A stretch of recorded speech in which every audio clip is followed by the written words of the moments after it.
What's up guys, and welcome to day 58 of the 100 days RunStreak challenge. My name is Jeremy, you're on the marathon experience, and today we're going to talk about one of my favorite ingredients in many recipes. It's sweet potatoes. I'm going to tell you why it's good and how to cook it. Let's go!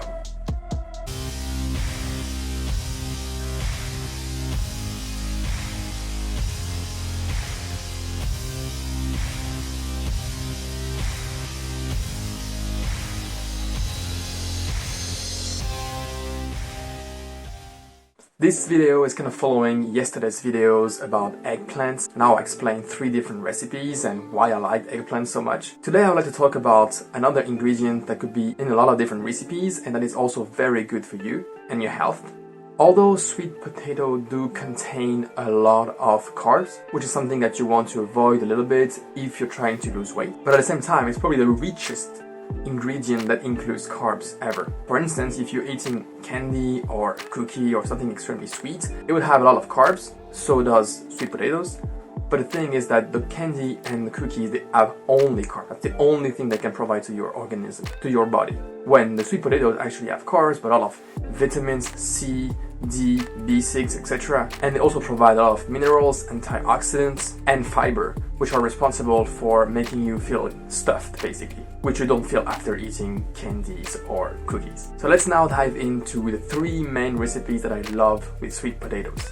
The 3 recipes are: 1, veloute, that I actually explained in yesterday's videos as well, as it was eggplants and sweet potato veloute, as well as a basic mashed potato, and also sweet potato cooked in the oven. Let's start with the veloute. To prepare the veloute, which by the way, it's some kind of a thick soup that really fills you well and makes you very stuffed, and it's full of very good ingredients such as tomatoes, garlic, onions, and eggplants. First, you've got to cut the sweet potatoes and put them for boiling for like 10 to 15 minutes until they become soft. Meanwhile, you can put onions and garlic with some coconut oil or olive oil in a pan and cook them for like 5-10 minutes. You can also add some spices like paprika if you want.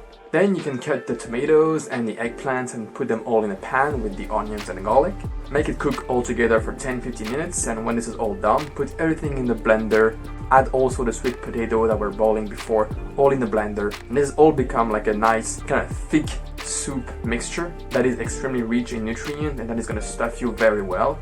And all of that probably took 20-25, maybe half an hour cooking at best, and the result is absolutely delicious. Number 2, it's very simple. It's simply mashed sweet potatoes. So you basically prepare the sweet potatoes as you did for the veloute. Cut them, put them for boiling until they become soft. When they're soft, put them in your plate, mash them. So just put whatever you like on top of that, put some sauce, put some spices, and it's ready.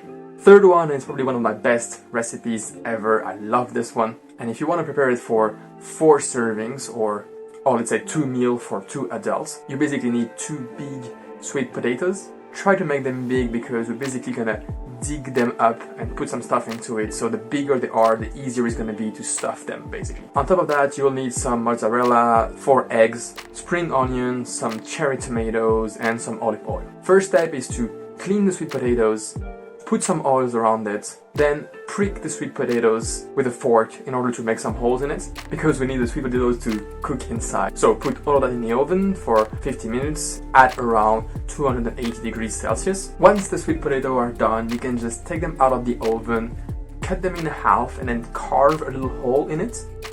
That's where you can add all the toppings. So you add tomatoes, mozzarella, spring onions, and then put an egg on top of that. Margot also likes to add jalapenos to it.